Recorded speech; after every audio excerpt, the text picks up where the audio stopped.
निकायों का प्रतिरोध। अब प्रतिरोध तो हम लोग जान गए बेटा, प्रतिरोध होता क्या है? ये विद्युत के मार्ग में एक अवरोध पैदा करने का सबसे अच्छा साधक है, जो प्रतिरोध के मार्ग में क्या करता है? अवरोध पैदा करता है। तो उन्हीं प्रतिरोधकों को यानी एक निकाय बना जाए, यानी बहुत सारे प्रतिरोध एक साथ रखे जाए और उनका प्रतिरोध क्या होगा ये हमको बताना है। यानी कुल मिलाजुला के कहा जा सकता है तुल्य प्रतिरोध ज्ञात करना।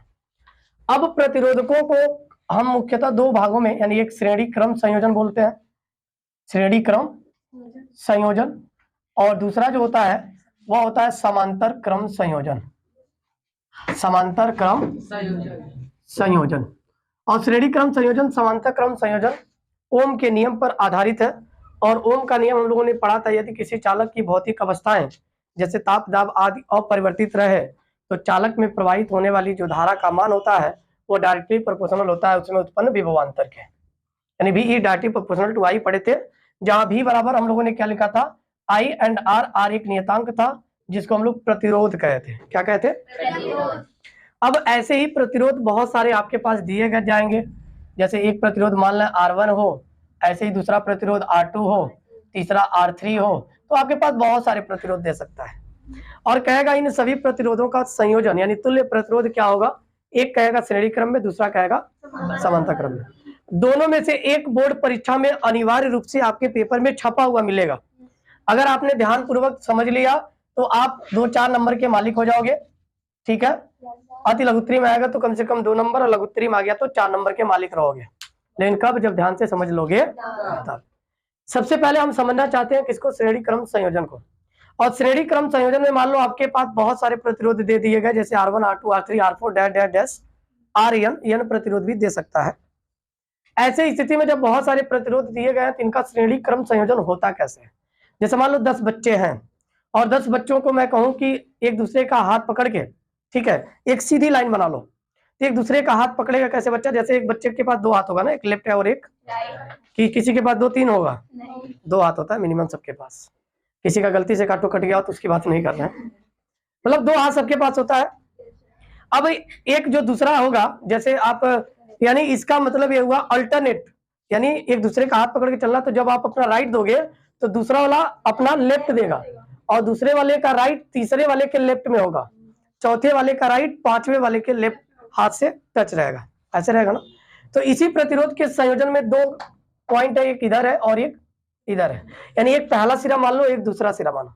यदि इन श्रेणी क्रम संयोजन में इनको हम संयोजित करें तो पहले प्रतिरोध का बेटा जो दूसरा सिरा होगा, ध्यान दो ये R1 है, R1 का दूसरा सिरा ये है। अब R2 को यदि हम जोड़ना चाहें तो R2 का सदैव पहला सिरा R1 के दूसरे सिरे से लग जाता है, ऐसे। क्लियर?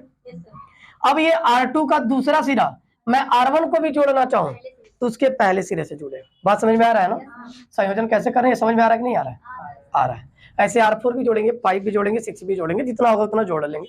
फिलहाल हम केवल 3 मान रहे हैं, माना 3 प्रतिरोध है R1, R2, R3, और इनको हम श्रेणी क्रम में संयोजित कर रहे हैं।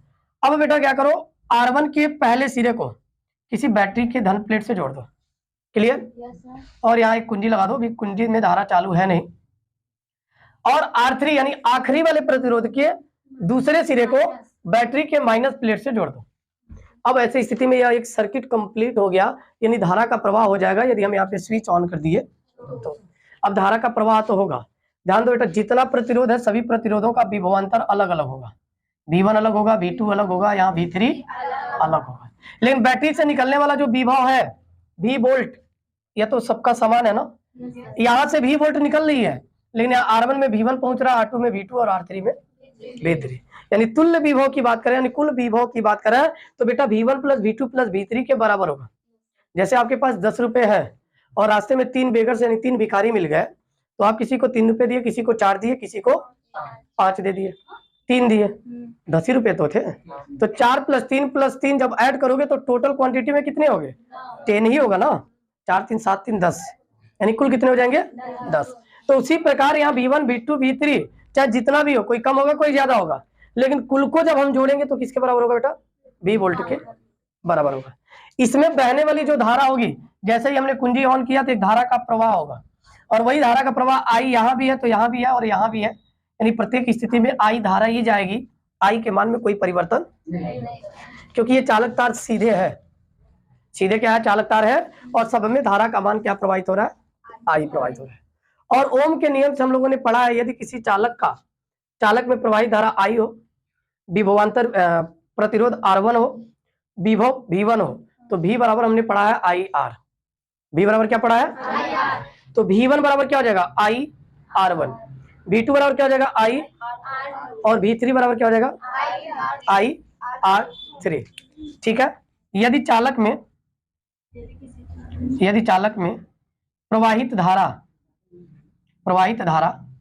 I क्या हो, I हो, तथा चालक में लगे प्रतिरोध क्रमशः R1, R2 व R3 हो, तो ओम के नियम से, किसके नियम से, ओम के नियम से। चाचा ओम का नियम पढ़े हो ना, ये चाचा थे, चाचा ओम का पूरा नाम क्या था, वेरी गुड, जॉर्ज साइमन। ये कहाँ के भाई वैज्ञानिक, जर्मनी के, वेरी गुड, अच्छी बात है, याद है।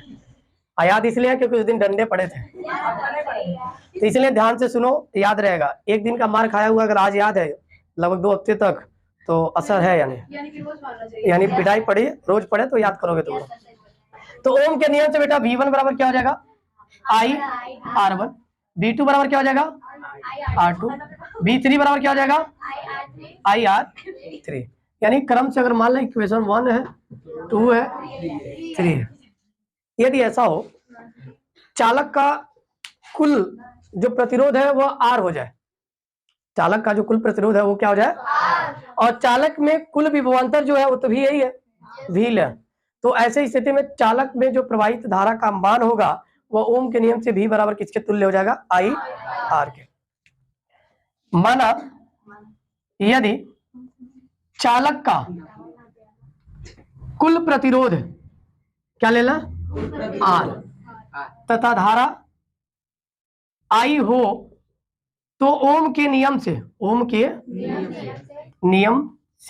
हम V बराबर क्या लिख सकते हैं, IR। V बराबर क्या लिख सकते हैं, IR, तथा V का जो मान होगा यानी कुल विभवांतर जो होगा बेटा, यही तो बट रहा है, यानी ये 10 रुपया वही है जो हमने 3 भिखारियों को बांट रखा है। अब ये तीनों भिखारियों को पैसे को मान लो वापस, हमको हमारा काम नहीं पूरा हुआ, हम गए पूरा मांग लिया, क्या लाओ तुमको हमने पैसा दिया और हमारा नुकसान हो गया, पैसा वापस करो, तो पूरा वापस करेंगे तो 10 रुपये ही तो वापस करेंगे, यानी V का मान बेटा V1 प्लस V2 प्लस के बराबर होगा, कोई डाउट। और V का मान बेटा क्या रख सकते हो, IR, और V1 का मान IR1, IR2, very good, I यहाँ है, R है, कोई डाउट। क्या इन तीनों में कुछ कॉमन है, क्या बेटा, I कॉमन है, वेरी गुड। बाकी को वैसे ही कि वैसे I से I क्या हो रहा है, क्योंकि दोनों साइड मल्टीप्लाई है, तो R का मान क्या मिल गया बेटा, R1 प्लस R2 प्लस, यानी इसका मतलब चालक का जो तुल्य प्रतिरोध होगा श्रेणी क्रम संयोजन में, वह अलग अलग प्रतिरोधों के बीजगणितीय योग के बराबर है, यानी तुल्य प्रतिरोध R बराबर बेटा R1 plus R2 plus R3 के, यहाँ तक कोई डाउट। अब श्रेणी क्रम संयोजन को यदि आप समझ चुके हो तो लिख भी सकते हो कि श्रेणी क्रम संयोजन में प्रतिरोधों को निम्न प्रकार जोड़ते हैं, यानी प्रतिरोध के, यानी पहले प्रतिरोध के पहले सिरे को बैटरी से, और दूसरे सिरे को दूसरे प्रतिरोध के पहले सिरे से, और दूसरे प्रतिरोध के दूसरे सिरे को तीसरे के पहले से, और तीसरे के दूसरे प्रतिरोध को बैटरी के दूसरे सिरे से जोड़ लेते हैं, और जोड़ने के उपरांत हम क्या करते हैं, निम्न अभिक्रिया कराते हैं, तो हमको तुल्य प्रतिरोध R का मान R1 plus R2 plus R3 मिल जाता है। अब यही बेटा प्रश्न कैसे बना के देता है, बहुत सारे प्रतिरोध आपको जोड़ देगा, कोई श्रेणी क्रम में जोड़ेगा, कोई समांतर क्रम में जोड़ेगा, और पूछ लेगा कि चालक A और B के बीच तुल्य प्रतिरोध का मान ज्ञात कीजिए। देखो बेटा इतना पूरा नोट करने के बाद आखिरी से इससे निष्कर्ष क्या निकला, R बराबर R1 plus R2 plus R3, यानी इससे निष्कर्ष निकला, अतः श्रेणी क्रम संयोजन में प्रतिरोधों का तुल्य प्रतिरोध अलग अलग प्रतिरोधों के योग के बराबर होता है, योग के बराबर होता है। तो ये भी लाइन लिख लेना आप, ठीक है। अलग अलग प्रतिरोधों के योग के बराबर होता है, नोट कर लो यहाँ तक। अब अगला क्रम जो हम लोग का है वो समांतर क्रम संयोजन यानी पैरेलल कॉम्बिनेशन। यानी अब अलग अलग प्रकार के जो प्रतिरोध दिए जाएंगे, इन प्रतिरोधों का जो संयोजन हमको पढ़ना है वह कैसा पढ़ना है, समांतर क्रम में। तो पैरेलल तो समझते हो ना, समांतर मतलब जिनके दो रेखाओं के बीच प्रत्येक स्थिति में कोण 0 बन जाए। तो इसमें भी क्या करेंगे बेटा, जितना भी प्रतिरोध दिया हो, प्रतिरोध 1 दिया हो, 2 दिया हो या 3 दिया हो, इनको पैरेलल बनाने का मतलब ये हुआ इनके बीच प्रत्येक स्थिति में कोण 0 होना चाहिए। तो ये दोनों समांतर तो दिख रही हैं तीनों। और समांतर क्रम संयोजन में क्या करते हैं, तीनों प्रतिरोधों के जैसे R1, R2 व R3, इन तीनों प्रतिरोधों के एक सिरे को किसी एक निश्चित बिंदु से तथा दूसरे सिरे को दूसरे निश्चित बिंदु से जोड़ देते हैं। एक निश्चित बिंदु A है और दूसरा निश्चित बिंदु B है। अब A को बेटा बैटरी के एक सिरे से और B को बैटरी के दूसरे सिरे से जोड़ लेते हैं, और जोड़ते इसमें धारा का प्रवाह यदि हम करते हैं तो क्या धारा का प्रवाह होगा, I। धारा का प्रवाह क्या होगा, I। चूंकि प्रतिरोध दोनों सिरों के बीच जो जुड़ा हुआ है, इनके बीच जो विभवांतर होगा बेटा वह एक समान होगा। यानी V वोल्ट विभवांतर हमने दिया तो V वोल्ट R1 के लिए भी होगा, R2 के लिए भी होगा और R3 के लिए भी होगा। कोई डाउट इसमें? अब यहाँ I का मान जो बेटा A पे आएगा तो A के बाद ये 3 पॉइंटों में बट जाएगा। यानी R1 में यदि धारा I1 जाएगी तो R2 में I2, R3 में I3, यानी धारा का मान बदलता जाएगा। लेकिन पुनः जब बेटा B पे आके मिलेंगे, तीनों धाराओं का जब संगम होगा तो पुनः B से निकलने वाली धारा का मान I, यानी कुल धारा का मान I है, लेकिन तीनों अलग अलग प्रतिरोधों में क्रमशः I1, I2 व I3 है। कोई डाउट यहाँ तक? जब डाउट नहीं है तो यहाँ पे सीधे ऐसे लिखते हैं कि समांतर क्रम संयोजन में, समांतर क्रम संयोजन में दिए गए प्रतिरोधों के प्रत्येक के पहले सिरे को एक निश्चित बिंदु से तथा दूसरे सिरे को दूसरे निश्चित बिंदु से जोड़कर एक बैटरी से जोड़ देते हैं। यानी समांतर क्रम संयोजन में बेटा तीनों का एक सिरा एक बिंदु पर, यानी पहला सिरा और दूसरा सिरा दूसरे बिंदु पर जोड़कर बैटरी से जोड़ लेते हैं। यह हो गया समांतर क्रम संयोजन। अब इनमें जब हमने V वोल्ट की बैटरी जोड़ा तो धारा का प्रवाह भी हो रहा है। तो मान लेते हैं, माना R1, R2 व R3 प्रतिरोधों में प्रवाहित धारा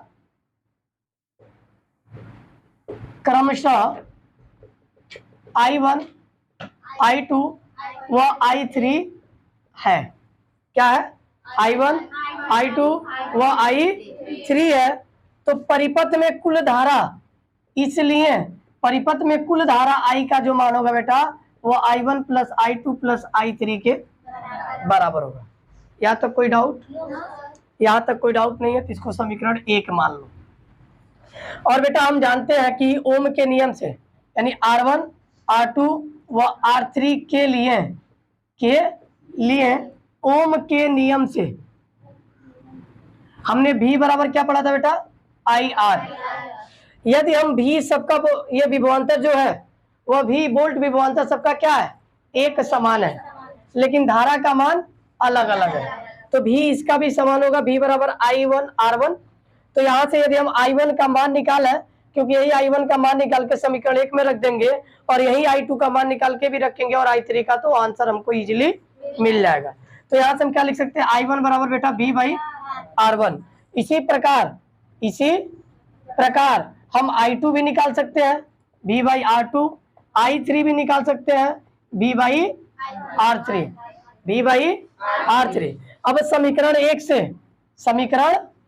से और I का मान क्या लिख सकते हैं बेटा, V/R।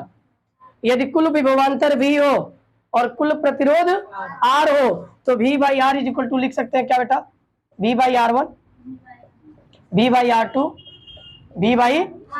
सब में V कॉमन है तो क्या बच जाएगा नीचे, 1/R, V/R और V कॉमन करके 1/R1 प्लस 1/R2 प्लस 1 और V से V यानी बेटा 1/R बराबर क्या मिल गया, 1/R1 plus 1/R2 plus 1/R3।